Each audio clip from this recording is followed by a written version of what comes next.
दोस्तों, इजराइल और फिलिस्तीन की इस जंग को लेकर एक बार ईरान के सुप्रीम लीडर की तरफ से ये कहा गया था कि इजराइल अब चाहे जो कुछ भी कर ले, मगर वो जंग तो ऑलरेडी 7 अक्टूबर के दिन ही हार चुका है।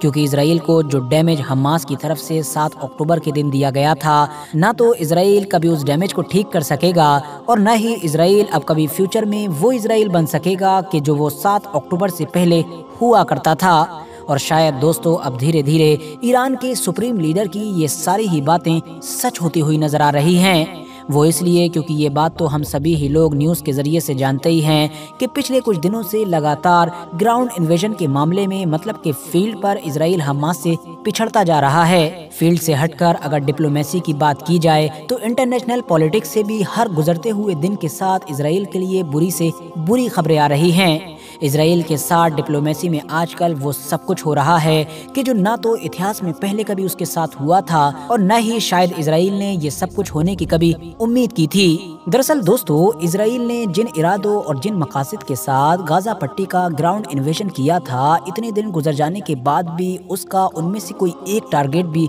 पूरा नहीं हो सका है। हाँ, अगर इतने दिनों में इजराइल ने कुछ किया है तो वो है अंधाधुंध बमबारी करके आम लोगों की मौतों का आंकड़ा बढ़ाना, और इन आम लोगों में भी ज्यादातर मासूम बच्चे और औरतें शामिल हैं। लेकिन जहां मामला डायरेक्ट हमास से लड़ने का आ जाता है तो आज तक इजराइल ना तो अपने हॉस्टेजेस को छुड़ा सका, न ही गाजा पट्टी से इजराइल की तरफ जाने वाले रॉकेट्स को रोक सका, न तो उसके टनल सिस्टम को डिस्ट्रॉय कर सका और न ही हमास के किसी बड़े लीडर और किसी बड़े कमांडर का पता लगा सका है। इवन कोई भी एक ऐसा छोटा या बड़ा ऑपरेशन कामयाबी के साथ नहीं कर सका है कि जिसका वीडियो बनाकर अपने लोगों को दिखा सके और अपने लोगों को सेटिस्फाई कर सके, या कम से कम उन देशों की गवर्नमेंट को दिखा सके कि जो देश खुलकर उसको सपोर्ट करते हैं, न सिर्फ सपोर्ट करते हैं बल्कि पूरी दुनिया के स्टेज पर इजराइल की तरफ से मोर्चा संभालते हैं। और इन्हीं सारी नाकामयाबियों का ही नतीजा है कि अब धीरे धीरे इन सारे देशों ने भी इजराइल से पल्ला झाड़ना शुरू कर दिया है, जिसका सबसे बड़ा सबूत अभी पिछले 8 से 10 दिन के अंदर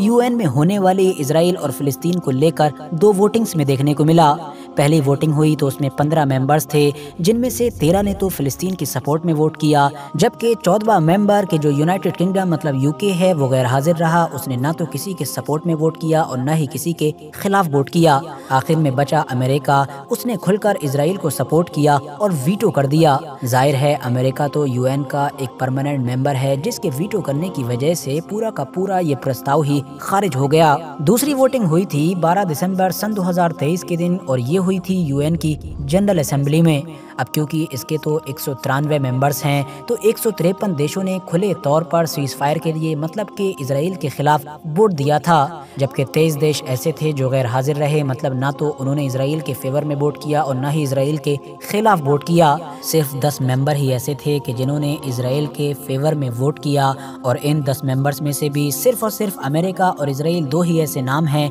जो काफी मशहूर हैं। 12 दिसंबर को होने वाली इस वोटिंग ने पूरी दुनिया को तो हैरान किया ही, मगर इजराइल के तो पैरों के नीचे से जमीन खिसका दी। वो इसलिए क्योंकि इस वोटिंग में यूरोप के ज्यादातर मशहूर और जो असरदार देश थे जैसा कि जर्मनी, बेल्जियम, नीदरलैंड, इटली वगैरह, इन सभी ने ही गैर हाजिर होने का फैसला किया, यानी इजराइल को सपोर्ट करने से हाथों को पीछे खींच लिया। यकीनी तौर पर ये एक ऐसा कदम था कि जिसके बारे में 8 से 1 महीना पहले गुमान भी नहीं किया जा सकता था, क्योंकि ये तो हिस्टोरिकली हमेशा से ही इजराइल के खुले सपोर्टर रहे हैं। और तो और इससे भी ज्यादा चौंका देने वाली बात तो ये थी कि जिन 153 देशों ने खुले तौर पर इजराइल का विरोध किया था और गाजा के सीज फायर के फेवर में वोट किया था, उनमें फ्रांस का नाम भी शामिल था। दोस्तों, अचानक से अब ज्यादातर यूरोपियन देशों का ये जो बदला बदला रुख नजर आ रहा है, इसके पीछे एक्सपर्ट सबसे बड़ी वजह पब्लिक प्रेशर बता रहे हैं। दरअसल ये सारी गवर्नमेंट्स अपने देश की आम पब्लिक का प्रेशर बर्दाश्त नहीं कर पा रही हैं,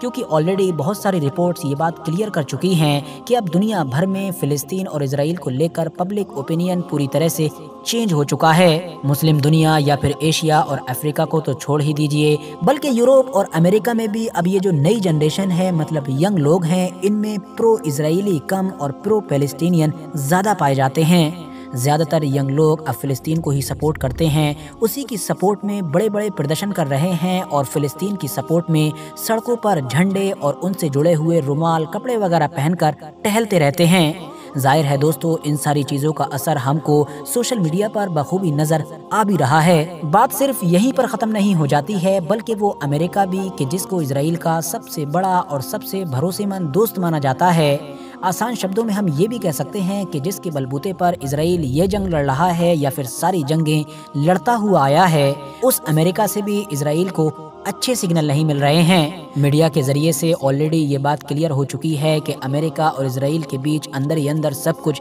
ٹھیک نہیں چل رہا ہے۔ ویسے تو دوستو امریکہ کو خود اسرائیل سے کوئی پرابلم نہیں ہے اور نہ ہی شاید کبھی ہوگی، کیونکہ ظاہر ہے اسرائیل تو تیل کی دنیا سے مالا مال مڈل ایسٹ میں امریکہ کا اکلوتا بھروسے مند ساتھی ہے۔ ایون اتنا ہی نہیں، وہ کہاوت بھی ایک مشہور ہے کہ اسرائیل امریکہ کے بغیر کچھ نہیں اور امریکہ اسرائیل کے بغیر کچھ نہیں۔ تو معاملہ یہ ہے کہ امریکہ کو اسرائیل سے نہیں بلکہ امریکہ کی گورنمنٹ کو اس وقت جو اسرائیل کی گورنمنٹ ہے مطلب کہ نیتن یاہو، اس سے پرابلم ہے۔ امریکی راشٹرپتی جو بائیڈن کی گورنمنٹ نیتن یاہو کی ان ساری پالیسیز اور ان سارے طریقوں کو تو ناپسند کر ہی رہی ہے کہ جس کے تحت اس وقت جنگ لڑی جا رہی ہے، بلکہ جو بائیڈن تو ان ساری چیزوں کا ذمہ دار ہی نیتن یاہو کو مانتے ہیں۔ مطلب جو کچھ بھی 7 اکتوبر کے دن ہوا یا اس کے بعد بھی جو کچھ ہو رہا ہے، ان سب کا ذمہ دار صرف اور صرف نیتن یاہو کو مانتے ہیں، کیونکہ بائیڈن اور ان کی گورنمنٹ کا ماننا ہے کہ شاید اسرائیل میں یہ سب کچھ ہوتا ہی نہیں اگر نیتن یاہو کی طرف سے ویسٹ بینک میں رہنے والے پیلسٹینین مسلمز کو اتنا زیادہ پریشان نہ کیا جاتا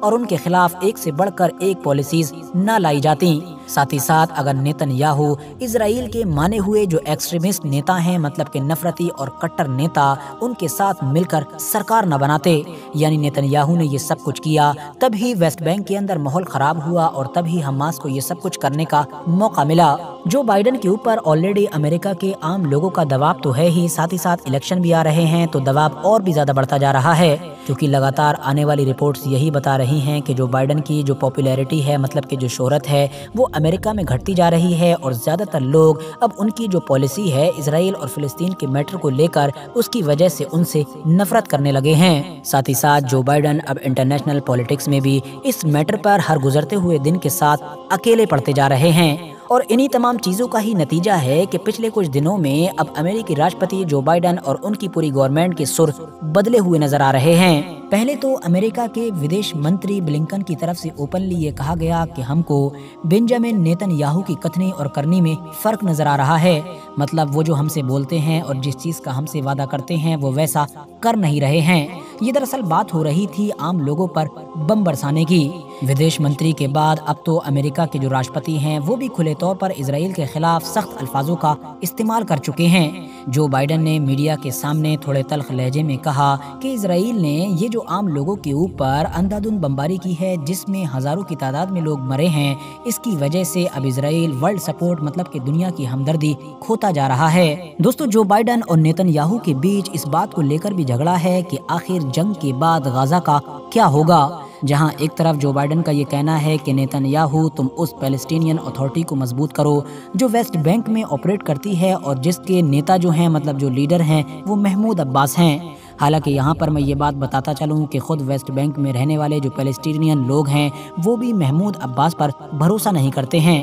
بلکہ وہ تو ان کو ویسٹ کا یعنی کہ اسرائیل اور امریکہ کا غلام مانتے ہیں۔ تو جو بائیڈن کا یہ کہنا ہے کہ ان کو مضبوط کیا جائے، لوگوں میں ان کی پکڑ بنائی جائے، ان کی شہرت کو بڑھایا جائے تاکہ حماس کو ختم کرنے کے بعد غزہ کا علاقہ بھی انہی کو دے دیا جائے، مگر دوسری طرف بنجامن نیتن یاہو کا یہ کہنا ہے کہ میں پیلسٹینین اتھارٹی کو تو یہ علاقہ کبھی بھی نہیں دوں گا، یا تو خود اسرائیل ہی قبضہ کر کے اس کے اوپر کنٹرول کرے گا یا پھر کچھ عرب دیش جیسا کہ سعودی عربیہ یا پھر UAE وغیرہ سے کوئی ڈیل وغیرہ کر لی جائے گی۔ حالانکہ دوستو یہاں پر یہ بات بھی بتا دینا ضروری ہے کہ جب اسرائیل، امریکہ یا پھر دوسرے عرب دیشوں کی طرف سے بھی غزہ کے فیوچر کو لے کر اس طرح کی باتیں کی گئی تھیں، تب حماس کی طرف سے بھی جواب آیا تھا اور اس نے کہا تھا کہ اسرائیل اور امریکہ سمیت جو بھی عرب دیش یا پھر کوئی بھی اس بارے میں سوچ رہا ہے کہ آخر جنگ کے بعد غزہ کا کیا ہوگا، کون سنبھالے گا، تو وہ ایسا سوچنا بند کر دیں، کیونکہ ہم تو آخری وقت تک لڑیں گے اور ہم یہاں سے کبھی بھی ختم نہیں ہوں گے۔ حالانکہ دوستو اسرائیل حماس کو ختم کر پائے گا یا پھر نہیں یہ تو اپنے آپ میں ایک الگ معاملہ ہے، لیکن ہاں یہ بات کلیئر ہو چکی ہے کہ اسرائیل جس ارادے کے ساتھ غزہ پٹی کے اندر گھسا تھا اور جس طرح سے اس نے سوچا تھا کہ چند ہفتوں میں ہی ہم پوری طرح سے حماس کو ڈسٹرائے کر دیں گے، ایسا بالکل بھی نہیں ہونے होने जा रहा है, बल्कि इसराइल के लिए अब ये एक लंबी जंग बन चुकी है। और ये मैं ऐसा इसलिए बोल रहा हूँ क्योंकि अभी 1-2 दिन पहले ही अमेरिका के जो नेशनल सिक्योरिटी एडवाइज़र हैं, उनकी तरफ से इसराइल का दौरा किया गया ताकि वो जंग वगैरह के हालात को देख सकें। तो उनसे इसराइल के डिफेंस मिनिस्टर ने कहा कि दरअसल हमको हमास को ख़त्म करने में और अपने मिशन को कंप्लीट करने में गाज़ा के अंदर कई महीनों से भी ज़्यादा का वक्त लगेगा। हालांकि दोस्तों, यहाँ पर ध्यान देने वाली बात ये है कि अभी कुछ दिन पहले तक भी इसराइल और अमेरिका के बीच जो बातचीत होती थी, उसमें सिर्फ ये बात होती थी कि जहाँ एक तरफ जो बाइडन कहते थे कि मैं सिर्फ तुमको आखिरी दिसंबर तक का टाइम दे सकता हूँ, तो इसराइल की तरफ से कहा जाता था कि हमको आखिरी जनवरी तक का टाइम चाहिए है। मगर अब देखिए, पिछले चंद दिनों में ही जंग का नक्शा इस तरह से बदला है कि अब कुछ हफ्तों का नहीं या फिर 1-2 महीनों का नहीं,